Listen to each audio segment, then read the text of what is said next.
नमस्कार दोस्तों, मैं हूं वंदना भारती एसएमसी से और आप देख रहे हैं कमोडिटी इनसाइट्स।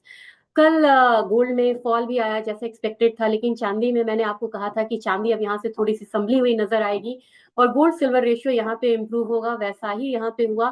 साथ में क्रूड ऑयल में मैंने कहा था कि लगातार 4 हफ्तों से यहाँ पे स्टॉक्स बढ़ने की उम्मीद है। कल एक्सपेक्टेशन से ज्यादा यहाँ पे क्रूड ऑयल का स्टॉक बढ़ा और साथ में आपको एक न्यूज ऐसी आई जिसकी वजह से आज भी क्रूड ऑयल बेयरिश है। तो मेरे ख्याल से जो सेल कॉल है वो यहाँ पे, जो सेलिंग साइड है वो कंटिन्यू रखना चाहिए। और न्यूज क्या थी ये जानना आपके लिए जरूरी है, क्योंकि फंडामेंटली अभी यहाँ पे क्रूड ऑयल काफी अच्छे से मूव हो रहा है। सबसे बड़ी बात है यहाँ पे कि 4 हफ्तों से लगातार क्रूड ऑयल की इन्वेंट्रीज बढ़ रही है। और गोल्ड सिल्वर में इसलिए भी दोबारा यहाँ पे रिबाउंड आया, क्योंकि जो सीपीआई डेटा आया था वो सीपीआई डेटा अब यहाँ पे उम्मीद से बढ़ के आया, जिसकी वजह से अब तो एक चीज और है कि इन्फ्लेशन से पॉजिटिवली कोरिलेटेड है गोल्ड। लेकिन यहाँ पे जो ट्रम्प साहब बोल रहे हैं कि बार बार इंटरेस्ट रेट कम करने के लिए उसकी गुंजाइश कम बनती चली जा रही है, इसका प्रेशर भी यहाँ पे क्रूड ऑयल पे देखने को मिला। यूक्रेन और रशिया का टॉक जो है ये यहाँ पे पॉजिटिव हो सकता है, ये सबसे बड़ी न्यूज है। क्योंकि यहाँ पे अब जो बड़े बड़े ऑफिशियल्स हैं, यूक्रेन ने भी कहा है कि वो लैंड स्वैप करके यहाँ पे युद्ध को खत्म करना चाहते हैं। यहाँ पे पुतिन ने भी कहा है कि वो युद्ध में अब मतलब कि खत्म करना चाह रहे हैं। तो ये एक पॉजिटिव संकेत है जिसके असर से ये होगा कि रशिया क्रूड पर यूएस का जो सैंक्शन है और अदर कंट्रीज का जो सैंक्शन है वो यहाँ पे हटेगा, और हटेगा तो क्रूड ऑयल में एक बेयरिश प्रेशर आएगा। तो अब बात लेवल्स की कर लेते हैं, ट्रिगर्स की सारी बातें हो चुकी हैं। और लेवल्स की बात की जाए तो मुझे लग रहा है कि गोल्ड डॉलर इंडेक्स में एक गिरावट आई है। गिरावट इसलिए भी यहाँ पे आई है कि जिस तरीके से पीस स्टॉक की बात हो रही है ये एक पॉजिटिव संकेत है। और यहाँ पे रिस्कियर एसेट में पैसा आया है, पैसा तो आज निफ्टी में भी आया है और काफी खुश है मार्केट यहाँ पे कि काफी दिनों बाद एक रीबाउंड देखने को मिल रहा है। और इसके बाद अगर बात की जाए डॉलर इंडेक्स की बात, तो डॉलर इंडेक्स में लग रहा है कि अभी आने वाले समय में भी एक फॉल जो है ये कंटिन्यू रहेगा, 107 की तरफ आ सकता है। और ट्रेजरी में पैसा यहाँ पे बढ़ा है, ट्रेजरी में फिर से बाइंग आई है। और बाइंग आपको एक बार डाउजोन्स वगैरह में भी यहाँ पे आई थी, लेकिन आज के दिन में एक सपाट कारोबार जो है वो देखने को मिल रहा है। लेकिन शाम के सत्र में हो सकता है कि अपसाइड रहे, तो इक्विटी मार्केट पॉजिटिव परफॉर्म करेगी। लेकिन गोल्ड का इससे कोई लेना देना नहीं रह गया, गोल्ड अपनी चाल चल रहा है, उसको बाकी ट्रिगर से मतलब नहीं है। नहीं तो जिस तरीके से यूक्रेन और रशिया की जो पीस टॉक की बात हो रही थी, नॉर्मल सर्कमस्टांसेस होता तो गोल्ड में एटलीस्ट 20-25 डॉलर का फॉल आता है। तो आज बात करेंगे स्पॉट गोल्ड की। स्पॉट गोल्ड यहाँ पे यूएस मार्केट में करीब करीब यहाँ पे 14-15 डॉलर से ऊपर ट्रेड हो रहा है। फ्यूचर्स में भी 17 डॉलर की तेजी वहां पे आई हुई है। कल के दिनों में हम लोगों ने बात करी थी, एक डाउनसाइड आया, जैसा मैंने कहा था, एक डाउनसाइड आया और फिर रिवर्स होके बंद हुआ है। तो ये कहना गलत होगा कि कल एक करेक्शन आया था, क्योंकि मैंने आपसे कहा था कि 84,400-500 के करीब प्राइसेस जो है वो धीरे धीरे आएगा। और कल का लो भी लगा था। कल का लो करीब करीब अगर आप हम देखेंगे यहाँ पे तो 84,500 के करीब आया था यहाँ पे गोल्ड। और वहां से रिवर्स आया जब सीपीआई डेटा फिर से स्ट्रांग होके आया। आज के दिन में लग रहा है कि फिर से जो स्पॉट गोल्ड है भारतीय बाजार में, वो यहाँ पे ऊपर की तरफ रहेगा और प्राइसेस फिर से एक बार 86,200-300 के करीब जा सकता है। तो एक उछाल फिर से देखने को मिलेगा। ऑलरेडी गैप अप ओपनिंग है, तो 200-300 की जो बढ़त है वो यहाँ पे रहेगी, इसके अकॉर्डिंग आप यहाँ पे काम कर सकते हैं। सपोर्ट जो रहेगा, सपोर्ट जोन अगेन यहाँ पे निकलता हुआ आ रहा है। मैं आपको बता दे रही हूँ कि स्पॉट में गोल्ड में कहाँ सपोर्ट है। ये 85,500, यानी कि कल का लो तो 84,500 के करीब था, लेकिन यहाँ पे 85,500 से नीचे जाएगा तभी यहाँ पे हम ज्यादा कमजोरी मानेंगे। नहीं तो आज के दिन में गोल्ड में आपको तेजी है। सिल्वर में मैंने कहा था कि अब यहाँ पे गोल्ड सिल्वर रेशियो जो है वो स्ट्रांग होगा। तो मेरे ख्याल से सिल्वर में आपको 96,000 से 96,200 तक के लेवल्स जो है वो मिलेंगे। और इंटरनेशनल मार्केट में मैंने ये चीज कहा था कि स्पॉट में एक बार 31.5 डॉलर के करीब आ सकता है। तो वहां से कहाँ से रिवर्सल हुआ है, मैंने 31.5 बोला था, ये 31.65 से एक रिवर्सल दिखाया है। तो ऑलमोस्ट टारगेट के करीब रह के फिर एक अपसाइड है। तो अब इंटरनेशनल मार्केट में 33.25 डॉलर के करीब सिल्वर की तेजी लग रही है आज के दिन में, आज से कल में। तो ये आपको इसके अकॉर्डिंग करना होगा, यानी कि दोनों में ही थोड़ा सा जो बढ़त है दिख रहा है। तो सिल्वर में भी मुझे लग रहा है कि अपसाइड अगर ले तो स्पॉट में 96,200-300 तक के लेवल्स है, और नीचे की तरफ मुझे लग रहा है कि 95,200 तक प्राइसेस मूव कर सकता है। क्रूड ऑयल में अभी भी 51 सेंट्स की कमजोरी है इंटरनेशनल मार्केट में। और मुझे लग रहा है कि बड़े आराम से क्रूड ऑयल अगर थोड़ा सा नीचे आता है तो 6151 के करीब ये ट्रेड हो रहा है।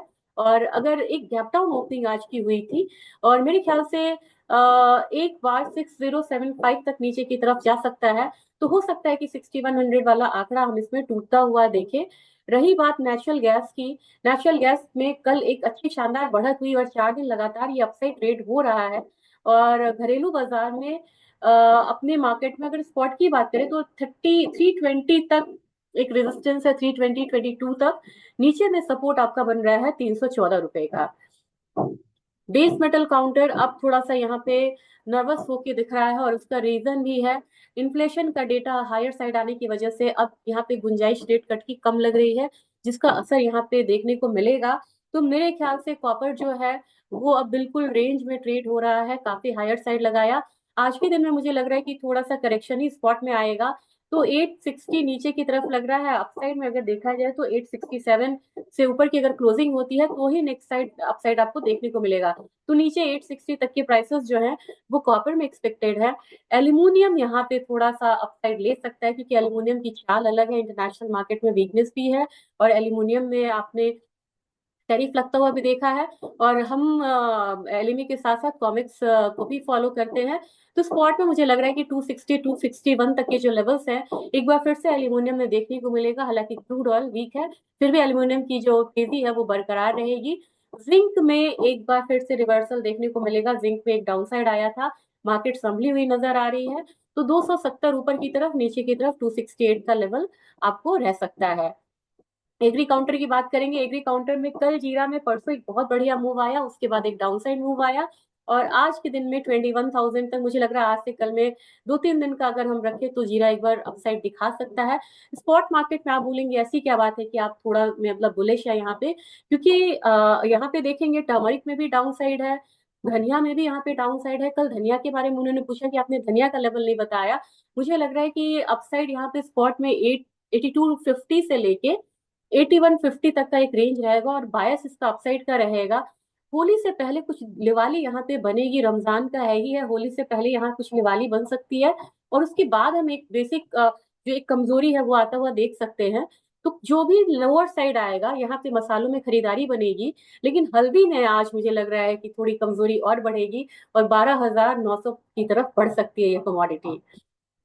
कैस्टर में डाउनसाइड कंटिन्यू रहेगा, अराइवल्स यहाँ पे शुरू है, उसका एक प्रेशर दिखेगा। तो अगेन अगर बात की जाए तो 60 to 80 तक प्राइसेस नीचे की तरफ जा सकता है, यानी कि यहाँ से 35 रुपए तक की गिरावट आपको देखने को मिलेगी। एक कमोडिटी है जिसे मैं यहाँ पे कवर करना चाहूंगी, ये मेंथा ऑयल है। मेंथा ऑयल, सिंथेटिक मेंथा का काफी ज्यादा फर्क पड़ जाता है। अभी ये मार्केट संभलती भी है तो ऊपर में 930, नीचे में 910 तक का माहौल इसमें बना हुआ नजर आ सकता है। और कॉटन ऑयल सीड केक में मुझे लग रहा है कि थोड़ी सी जो गिरावट है कंटिन्यू रहेगी, और नीचे की तरफ 2680 तक का एक सपोर्ट मिलता हुआ दिख रहा है। ग्वारगम ग्वारसीड में एक चीज मैंने आपको बोला था, नीचे में मुझे सपोर्ट दिख रही है इस कमोडिटी में। 5300 से नीचे जाए तो ही बाद में फिर बहुत ज्यादा वीकनेस देखने को मिलेगा। नहीं तो 5300 पे मार्केट संभलती है तो ऊपर 5410 का एक रेजिस्टेंस है। और ग्वारगम की बात की जाए तो ग्वारगम में भी मुझे लग रहा है कि 10,000 का स्तर तोड़ना बहुत मुश्किल है। कल भी 10,000 के करीब गया और वहां से वापसी आई है। तो आज मुझे लग रहा है कि 1 से 2 दिन में 10,200 तक के लेवल्स देखने को यहाँ पे आपको मिलेगा। अब एक बारी मैं आपको डेटा जरूर शेयर करके दिखाना चाहूंगी। डेटा देखना इंपॉर्टेंट होता है कि कौन कौन से डेटा है, और यहाँ पे आप कौन कौन सा डेटा है और किस तरीके से आप ट्रेड कर सकते हैं। तो यहाँ पे देखिएगा, आज के दिन में अगर मैं इकोनॉमिक कैलेंडर्स में जाऊं तो डेटा तो है यहाँ पे, और कल का सीपीआई डेटा भी मैं साथ में जरूर दिखाना चाहूंगी। आज के दिन में देखेंगे तो 12:30 के करीब, ये इंडियन स्टैंडर्ड टाइम है, जीडीपी डेटा यूके का आना है। और ये यहाँ पे निगेटिव ही डेटा है तो मार्केट में थोड़ा प्रेशर रहेगा। जर्मनी का सीपीआई निगेटिव में है, लेकिन इनिशियल जॉबलेस क्लेम यहाँ पे कम होके आने की उम्मीद है। तो हो सकता है कि रात के सत्र में क्रूड में अगर गिरावट है तो हल्की बाइंग आ सकती है। पीपीआई डेटा भी यहाँ पे थोड़ा सा इंप्रूव होके आ रहा है। लेकिन अगर कल का डेटा आप देखते हैं तो कल के डेटा में आपको देखेंगे कि क्रूड की इन्वेंट्री यहाँ पे बहुत बढ़ के आई थी, जो क्रूड के लिए निगेटिव था। और साथ में ये सीपीआई का सारा डेटा बढ़ के आया था। अगेन वो जो है ये आपको निगेटिव है क्रूड ऑयल के लिए। तो उसके साथ आज का जो भी मतलब अपडेट था वो मैंने आपको दे दिया है। कल के दिन में हो सकता है कि मैं यहाँ पे ना रहूं, और लेकिन अपडेट में कोशिश करूंगी कि एक शॉर्ट अपडेट आपको जरूर दूं। तो वीडियो को ज्यादा से ज्यादा शेयर करिएगा।